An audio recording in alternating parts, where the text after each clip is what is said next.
नाजरीन, लॉर्ड्स के ग्राउंड में इस वक्त historical test England versus West Indies जारी है। पहले मैं इंग्लैंड पर बात करूंगा। इंग्लैंड पर बात ये करूंगा कि दो बॉलर्स को डिस्कस करूंगा। बेसिकली मैं एक जेम्स एंडरसन को और एक एटकिंसन को। जेम्स एंडरसन के बारे में ये है कि उनका लास्ट टेस्ट मैच है, और एटकिंसन के बारे में ये है कि उन्होंने इस टेस्ट में इंग्लैंड की तरफ से डेब्यू किया और आते ही उन्होंने जो है ना पहली इनिंग्स में 7 आउट कर दिए हैं, दूसरी इनिंग्स में गालबन उनके 2 आउट हैं। तो मेरा सवाल इनसे ये है कि आप इंग्लैंड क्रिकेट को किस तरह से देख रहे हैं कि यार एक प्लेयर उनका जा रहा है और नया प्लेयर आते ही उसने जो है ना वो तबाही भेज दिया। अगर पहली बात आपने जो कही कि हिस्टोरिकल टेस्ट चल रहा है, तो मैं हिस्टोरिकल टेस्ट का जो कंसेप्ट क्लियर कर दूं कि ये ऐसा हिस्टोरिकल टेस्ट नहीं है कि जिसमें बड़ी एक्स्ट्रा ऑर्डिनरी कोई बॉलिंग हो रही है और बैटिंग हो रही है, या बहुत क्लोज जो है मैच जा रहा है, और ये शायद टेस्ट चैंपियनशिप के फाइनल को डिटरमाइन करने के लिए बड़ा अहम है। ऐसी कोई बात नहीं है। हिस्टोरिकल इस वजह से है क्योंकि ये जेम्स एंडरसन का जो है वो आखिरी टेस्ट मैच है, इस वजह से ये हिस्टोरिकल मैच। बाकी आपने बात कही कि एटकिंसन ने जो है आते साथ पहली इनिंग्स में 7 और दूसरी इनिंग्स में अभी तक 2 आउट किए हैं, तो अच्छे बॉलर हैं, उनकी हाइट अच्छी है और उनका जो है हाइट का उनको फायदा मिलता है। और इंग्लैंड की जो होम क्राउड है ना, वो हमेशा उनके फास्ट बॉलर्स को जो है वो एडवांटेज देता है। उसकी रीजन ये है कि वहां अचानक से बादल आ जाते हैं, अचानक से धूप आ जाती है। जब बादल आते हैं और सीम मिलता है, उस वक्त थोड़ा सा बॉलिंग को ईजी होता है, बॉलर को ईजी होता है बॉलिंग करना, तो जिसकी वजह से उनको फायदा मिल रहा है और अपनी होम कंडीशन का फुली फायदा उठा रहे हैं और अच्छे बॉलर हैं और अच्छा परफॉर्म कर रहे हैं। लेकिन अगर आप ये सुनना चाहते हैं, क्योंकि अनफॉर्चुनेटली पाकिस्तान और इंडिया के प्लेयर्स जल्द से जल्द जो है कोई नया प्लेयर आए और अच्छा परफॉर्म करे तो उसे किसी लेजेंड प्लेयर के साथ कंपेयर करना स्टार्ट कर देते हैं। और अगर आप ये सुनना चाह रहे हैं कि जेम्स एंडरसन के जा रहे हैं और एक नया जेम्स एंडरसन आ गया शायद टीम में, तो ऐसा कुछ होने वाला नहीं है। उनका ये एक डेब्यू टेस्ट है, अच्छी परफॉर्मेंस दी है उन्होंने। आगे देखते हैं कि कैसा परफॉर्म करते हैं नेक्स्ट टेस्ट में, तो उस वक्त जो है डिटरमाइन होगा। अभी तो टू अर्ली है, पहला मैच है उन्होंने, तो जो 20-25 मैच खेलेंगे फिर पता लगेगा कितने अच्छे बॉलर हैं। बाकी रिप्लेस करने वाली बात है तो वो जेम्स एंडरसन को कभी रिप्लेस नहीं कर पाएंगे, वो लेजेंडरी बॉलर। नेक्स्ट क्वेश्चन मेरा ये है कि लास्ट टाइम वेस्ट इंडीज ने, लास्ट टाइम तो नहीं, ऑस्ट्रेलिया को उन्होंने टेस्ट मैच में हराया था और उसमें शिमार जोसेफ ने बहुत अच्छी परफॉर्मेंस दी थी। तो अब आपको लगता है कि वेस्ट इंडीज कहीं ना कहीं ये सोच रहा होगा कि अब हम ऑस्ट्रेलिया के बाद जो है ना इंडीज को शिकस्त देंगे? वेस्ट इंडीज ने ऑस्ट्रेलिया को हराया और अभी जो है इंग्लैंड के साथ जो है उनकी सीरीज जारी है। तो जब लास्ट टाइम उन्होंने ऑस्ट्रेलिया को हराया था तो उसमें थोड़ा सा इनको बेनिफिट ये हो गया था कि ये बॉलिंग कर रहे थे और ऑस्ट्रेलिया चेज कर रही थी और अर्ली ऑन उनकी थोड़ी विकेट्स गिर गई थी, जिसकी वजह से उन पर प्रेशर आ गया। और शुमार जोसेफ ने बहुत अच्छी उस दिन बॉलिंग की थी, बहुत ही कमाल बॉलिंग की थी, और वो भी उनका डेब्यू टेस्ट था। जैसे टिकिंसन का आज है, उनका वो डेब्यू टेस्ट था और उसमें उन्होंने बहुत अच्छी परफॉर्मेंस दी थी और प्लेयर ऑफ द मैच बने थे।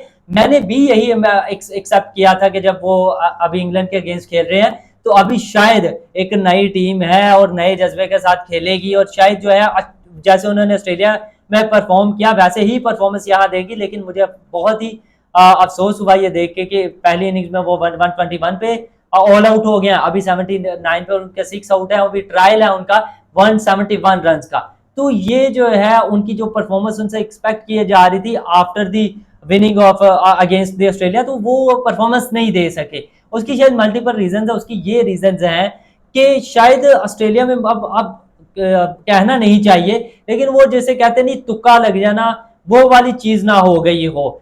तो मैं हमेशा इसका कायल नहीं हूं कि किसी भी टीम को कहा जाए कि उसने तुक्के से मैच जीता है और अच्छा परफॉर्म करती है तो जीता है। आज अच्छा परफॉर्म नहीं कर रही वेस्ट इंडीज, इस वजह से आ रही है। लेकिन अनफॉर्चुनेटली वो थोड़ा अफसोस होता है क्योंकि वेस्ट इंडीज एक ऐसा मुल्क है जिसमें बहुत ज्यादा गुर्बत है, जिसमें क्रिकेट को बहुत ज्यादा प्यार किया जाता है, लेकिन वहां के क्रिकेट बोर्ड के पास इतना पैसा नहीं है कि वो अपनी टीम को जो है वो स्ट्रॉन्ग बना सके। तो जब वो कोई कहीं जाके अच्छा परफॉर्म करते हैं, खास तौर पे टेस्ट क्रिकेट में, तो खुशी होती है क्योंकि टेस्ट क्रिकेट तो एक खुद में एक बहुत अच्छी क्रिकेट है और रियल क्रिकेट है। तो जब टेस्ट क्रिकेट में कोई ऐसी नेशन जो कि थोड़े डिफिकल्टीज में गिरी और वो डिफिकल्टीज में होते हुए भी अच्छा परफॉर्म करे, तो वो उसकी खुशी एक अलग होती है। तो मैंने तो यही एक्सपेक्ट किया था कि शायद परफॉर्म कर पाए, लेकिन मायूसी हुई।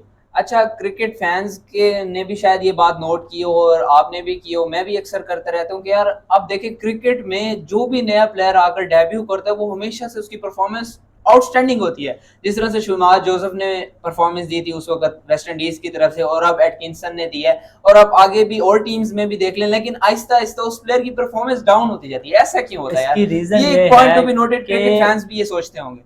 अक्सर प्लेयर्स नहीं होते, कुछ ही प्लेयर्स होते हैं डेब्यू में जो आके बहुत अच्छा परफॉर्म नहीं, कर जाते मोस्टली हैं। एवरेज हमें देखने को उसकी मिलती है। रीजन ये है कि आप जिस टीम के अगेंस्ट खेल रहे हैं वो आपको नहीं जानते, जी ठीक है, जी वो आपके की बॉलिंग का स्टाइल क्या है, इन स्विंग है आपके पास, आउट स्विंग है आपके पास, स्लोवर डिलीवरी या स्पिनर बॉलर है तो आपके पास कौन सी ट्रिक्स हैं, वो उससे कोई भी आप उसका अंदाजा नहीं होता। लेकिन जैसे जैसे क्रिकेट खेलते जाते हैं जो दूसरी टीम्स होती हैं वो उस पर काम करना शुरू कर देते हैं, उनको पता लग जाता है कि इस बंदे की ये स्ट्रेंथ है। जैसे शाहीन अफरीदी की स्ट्रेंथ थी पहले ओवर में आउट करना, जी और रोहित शर्मा को, और जब भी आते थे आगे रोहित शर्मा को वो आउट किया, उन्होंने 2 मरतबा आउट किया।